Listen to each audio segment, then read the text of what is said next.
Kala itu, desanya belum banyak penghuni. Rumahnya di pinggir jalan utama penghubung dua kabupaten. Lalu lintas pun tergolong sepi. Sebagian besar warga masih sangat tergantung pada transportasi umum untuk bepergian kemana-mana, seperti bus antar kota dan angkutan desa. Seperti lazimnya warga yang tinggal di pinggir jalan raya, orang tua Soekarno membuka usaha warung makan. Kebanyakan pelanggan adalah sopir angkutan desa maupun truk yang singgah untuk makan dan mengaso sejenak sembari ngopi. Warung itu buka sejak pagi hingga sore, tapi hari ini warung itu tutup lebih sore karena kebetulan ada beberapa sopir dan kernetnya yang masih singgah. Mereka adalah sopir truk yang membawa barang dari luar provinsi menuju provinsi lain. Kabupaten Es jadi tempat singgah yang pas karena berada di tengah-tengah rute perjalanan. Setidaknya, sopir-sopir itu harus menempuh perjalanan kurang lebih setengah hari untuk sampai di tujuan. "Sudah banyak yang habis, Pak, makanannya?" tanya seorang sopir pada Pak Pujo, si pemilik warung. "Iya Mas, biasanya memang sore gini sudah tutup. Ini kebetulan ada sampean semua. Mungkin mau dilarisi semua dagangannya yang masih ada?" jawab Pak Pujo sambil tersenyum. "Iya Pak, sebentar lagi paling kami jalan. Itu teman-teman saya lagi betulin ban yang bocor," jawab si sopir. "Lebih baik nunggu habis maghrib saja Mas, baru jalan lagi," saran Pak Pujo. Selain Pak Pujo, di warung ada Soekarno dan dua kakaknya. Adapun Bu Pujo sendiri sudah di rumah sejak habis asar. Warung itu memang terpisah jarak antara 500 meter dari tempat tinggal Pak Pujo dan keluarganya. Warung itu dulu adalah rumah almarhum orang tua Pak Pujo yang kemudian disulap jadi tempat usaha. Tak seberapa besar, tapi lahan di samping warung itu cukup luas untuk menampung sekitar 3 atau 4 truk. Kadang-kadang Pak Pujo dan anaknya juga menginap di warung itu. "No, kamu pulang sekarang, sekalian ke rumah Pak De Giai ya. Bawa ini," kata Pak Pujo kepada Soekarno, sembari menyerahkan bungkusan berisi makanan. Pak De Giai masih kerabat Pak Pujo. Orang tua itu tinggal sendirian di sebuah rumah tak jauh dari warung.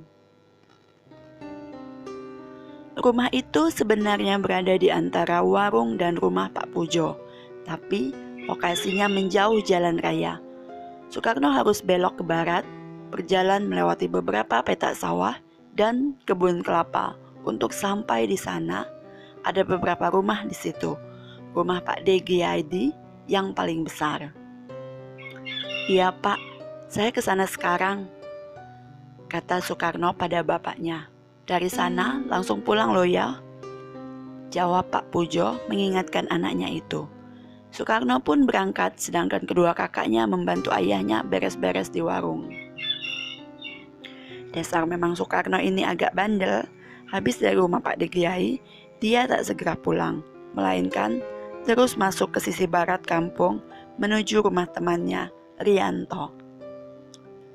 Kedua remaja itu lalu menuju ke tengah area persawahan, berburu burung gemak yang populasinya masih banyak.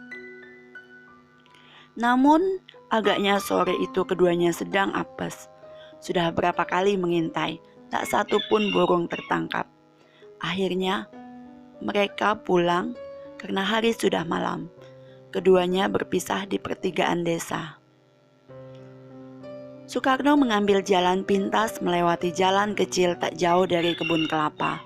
Jalan itu berujung di pinggir sungai kecil tak jauh dari belakang rumahnya. Sambil berjalan, dia membayangkan pasti di rumah akan dimarahi orang tuanya seperti hari-hari sebelumnya. Ah, pasti sama seperti kemarin. Yang penting besok bantu-bantu di warung, pasti bapak tak marah lagi, gumamnya. Baru sebentar dia melamun, tiba-tiba dari arah kiri dia berjalan, muncul sosok putih dari balik rimbun pohon lantoro yang banyak tumbuh di sepanjang jalan itu. Soekarno yang refleks melirik ke arah datangnya sosok itu dibuat kaget bukan kepalang. Dilihatnya, wujud itu seperti manusia berambut kusut, panjang menutupi wajah. Namun, wujudnya hanya sebatas perut, di atas tanpa tangan, sedangkan ke bawah seperti membentuk asap tipis tembus pandang. Tubuh Soekarno pun langsung kaku, lidahnya keluh, sulit mengeluarkan suara. Hanya nafasnya yang terengah-engah berpacu dengan degup jantungnya. Bahkan sosok itu melayang pelan ke arahnya hingga bertabrakan menembus tubuhnya yang membatu. Wus, terhempas diiringi suara cekikikik. Ya, baru itu seumur-umur aku merasa merinding dan jempol kaki sampai ubun-ubun. Masih merinding kalau ingat sekarang, katanya saat menceritakan kisah hidup itu padaku. Menurutnya, setelah menabrak tubuhnya, sosok itu terus melayang menuju persawahan lalu hilang di balik belukar yang tumbuh membatasi area sawah dengan sungai-sungai irigasi. Di seberang sungai itu ada tegalan yang langsung berbatasan dengan alas jati.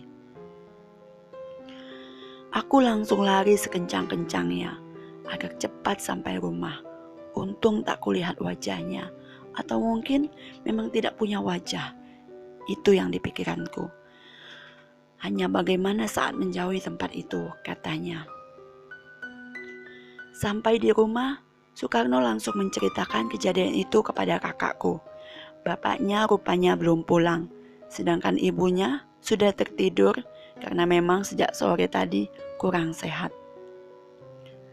Makanya jangan suka menyepelekan nasihat bapak, kata kakakku.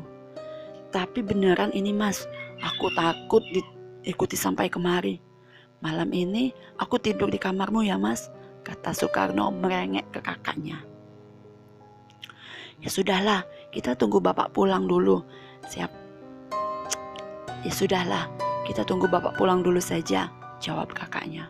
Soekarno sedikit lega, meski dia tahu kakaknya itu juga gundah mendengar ceritanya. Tapi dia sendiri masih ngeri. Pikirannya dibayangi sosok menyeramkan yang dilihatnya. Hatinya tak tentram, was-was mengawasi sekeliling. Hampir tengah malam Pak Pujo sampai di rumah. Soekarno dan kakaknya masih berada di ruang tengah, tiduran beralas tikar sambil menonton TV. Pak Pujo tak segera masuk, tapi memanggil dari luar sambil mengetuk pintu. Wah, kenapa ini kok bajunya kotor sekali, seperti kena darah? Tanya Suryadi yang menyongsong bapaknya di depan pintu. Bapak habis menolong orang kecelakaan. Sekarang ambilkan baju dan handuk di belakang. Bapak mau bersih-bersih di jending luar, kata Pak Pujo pada anaknya itu. Soekarno yang ikut keluar bergegas mengambil baju dan handuk. Ada siapa Tono?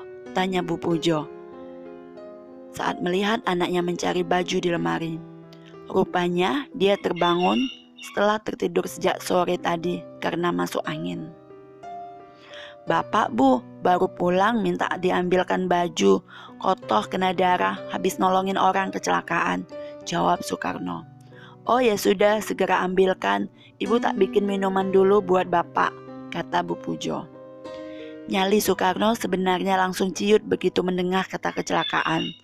Apalagi melihat noda bekas darah yang cukup banyak di baju bapaknya. Baru tadi dia menemukan memedi. Sekarang harus melihat lagi hal yang menyeramkan. Setelah memberikan pakaian dan handuk kepada bapaknya, Soekarno kembali masuk ke rumah. Bapaknya melarang dia dan kakaknya ikut keluar rumah. "Kalian temani saja ibumu. Bapak nanti pergi lagi sebentar. Jangan dikunci pintunya," perintah Pak Pujo pada anaknya. Tak berapa lama terdengar suara motor Pak Pujo perlahan menjauh. "Loh, kemana lagi itu bapakmu, No?" tanya Bu Pujo. "Tadi katanya pergi sebentar, Bu," jawab Soekarno. Bu Pujo hanya bisa menduga-duga kemana suaminya pergi. Memang benar, tak lama kemudian suara motor Pak Pujo kembali terdengar memasuki halaman. Dia lalu masuk rumah. "Dari mana toh, Pak? Kok pergi lagi?" tanya Bu Pujo. "Buang baju, kena darah. Tadi ada kecelakaan, Bu. Gak jauh dari rumah Kang Jio," katanya sambil duduk di dekat istrinya. "Lah, siapa Pak yang kecelakaan? Tabrakan?" tanya Bu Pujo penasaran. Kedua anaknya juga ikut mendengarkan, menunggu cerita dari bapak mereka. "Aku juga tidak kenal, orang jauh. Katanya tadi aku dan beberapa warga melapor ke Polsek setelah membawa orang itu ke RSUD," kata Pak Pujo. Sore itu, sehabis membereskan warung, Pak Pujo dan dua anaknya pulang. Suryadi langsung ke rumah, sedangkan Pak Pujo mengantar Suryani ke rumahnya. Anak tertuanya itu sudah menikah dan tinggal bersama suaminya di desa lain yang tak begitu jauh. Suaminya bekerja di pabrik jamu di kabupaten lain, sedangkan Suryani sendiri ikut bantu-bantu bapaknya berjualan di warung. Selain suaminya, di rumah itu juga tinggal adik iparnya yang masih sekolah SMEA. Setelah mengantar Suryani, Pak Pujo bergegas pulang. Setelah tikungan batas desa, dia melihat beberapa warga di pinggir jalan raya. Dia pun segera menghampiri kerumunan itu. Ternyata ada kecelakaan. Laki-laki belum terlalu tua, luka parah, apalagi di bagian kepala dan tangan. Waktu aku lewat kejadiannya, belum lama dan orang itu masih merintih-rintih, kata Pak Pujo. Warga memutuskan untuk segera membawa orang itu ke rumah sakit. Pak Pujo ikut membopong orang itu ke mobil pickup milik seorang warga sekitar dan segera membawanya ke RSUD bersama seorang korban lainnya yang hanya luka ringan. Kasihan sekali orang yang luka parah itu, akhirnya meninggal di rumah sakit, tutur Pak Pujo. Aku dan warga lain langsung melapor ke Polsek, lalu pulang mengambil motor yang sebelumnya aku titipkan di rumah Kang Jio. Menurut salah satu saksi mata, peristiwa itu terjadi selepas Isya. Orang itu mengendarai motor lalu berusaha mendahului sebuah truk naas. Dari arah yang berlawanan muncul mobil pickup yang langsung menyerempet motornya. Pengendara motor itu jatuh dan terseret. Pengemudi pickup itu kaget membanting ke kiri dan masuk ke area persawahan. Pengemudinya terluka dan tidak parah. Sopir itu juga ikut ke kantor polisi bersama warga setelah diperiksa di RSUD. Sedangkan kendaraannya masih ringsek di tengah sawah. Mendengar cerita bapaknya itu, jantung Soekarno makin berdebar-debar. Pikirannya kemana-mana. Apakah ada hubungannya dengan demit yang kulihat tadi? Waktunya sepertinya juga tak berselang lama. Arah datangnya pun kalau diranut agaknya menuju ke lokasi kecelakaan itu, batinku. Sebenarnya Soekarno ingin menceritakan kejadian yang dialaminya di jalan desa tadi kepada bapaknya. Tapi dia sendiri justru semakin takut kalau harus berbicara peristiwa itu setelah apa yang terjadi semalam ini. Belum lagi kemungkinan bapaknya marah karena tadi kalau dia malah keluyuran setelah dari rumah Pak Degiyadi. "Ah, tidak apa-apa, besok saja di warung aku cerita ke bapak. Toh Mas Yadi mungkin sudah bilang ke bapak," katanya dalam hati. Oke, lanjut ini di bagian cerita ini, lanjutannya keesokan harinya ya. Siang itu pulang sekolah, Soekarno langsung menuju warung bapaknya. Warung itu sedang ramai, lumrah karena biasanya siang-siang begini banyak sopir angkot yang singgah makan sebelum narik lagi sampai sore. Soekarno segera berganti pakaian, lalu makan dia duduk di samping warung bersama beberapa sopir angkot yang sudah akrab dikenalnya. Nimbrung ngobrol. Gurumu gimana kondisinya sekarang, no? Tanya Mas Wardi pada Soekarno yang duduk di depannya. Guruku siapa, Thomas? Memang kenapa? Jawab Soekarno. Lah, gimana toh? Gurumu Pak Endro semalam kan jatuh dari motor di tikungan sana, kata Mas Wardi sambil merunduk. Wah, baru tahu aku. Tadi di sekolah gak dengar kabar itu. Dirawat di mana, Mas? Kejadiannya gimana? Tanya Soekarno terbata. Aku juga cuma dengar kabar dari Lek Gio. Tadi pagi dia naik angkotku. Katanya semalam dibawa ke RSUD. Tangan dan kirinya patah, kata Mas Wardi. Menurut Pak Endro, kecelakaan tunggal. Mungkin karena licin habis hujan. Atau bisa jadi masih ada sisa oli bekas kecelakaan 2 hari lalu. Di lokasinya hampir sama, sambung Lek Darno. Dari dalam warung, ternyata dia ikut mendengar obrolan di luar. Atau ada yang iseng cari tumbal di situ, Kang. Masa kejadian 2 kali di tempat yang sama dalam waktu berdekatan? Timbal Lek Gondo. Ucapannya sontak menarik minat 2 orang di warung itu. Oh, yang bener aja Ndo. Masa yang ada seperti itu? Timbal Lek Darno. Lah, sekarang kalau dipikir-pikir, ini ada 2 kecelakaan di tempat yang sama. Malah ada yang meninggal. Terus apa kita gak curiga? Ada yang usil, kata Lek Gondo. Omongan Kang Gando itu ada benarnya juga. Mungkin memang perlu memanggil kiai atau memang benar ada seperti itu. Biar segera dimusnahkan. Kalaupun tidak, ya biar didoakan agar semua yang lewat selamat, kata Mas Wardi. Ya memang rencananya begitu. Tadi pagi itu Kang Gio pergi ke rumah saudaranya. Katanya kenal dengan salah satu kiai. Mereka mau minta bantuan, kata Pak Pujo yang ternyata sudah lebih banyak tahu tentang masalah itu. Tadi aku ketemu dia di dekat pasar kota. Katanya malam ini juga mau dilihat. Malah udah dirembuk sama Pak Lurah. Nanti sore mulai dari rumah Kang Gio, ujar Pak Pujo panjang lebar. Menurutnya ada salah satu pemuda desa, Gunadi namanya, yang melihat sesuatu yang aneh pada malam sebelum kecelakaan yang pertama. Dia pulang berburu gemak. Dia melihat 2 orang berboncengan dengan motor mondar-mandir di jalan itu. Mereka sempat berhenti di tugu tikungan. Salah satu orang itu lalu turun dan seperti menaruh sesuatu di pinggir jalan. Orang itu lalu menyalakan api dan segera dipadamkan lagi dan tinggal asap.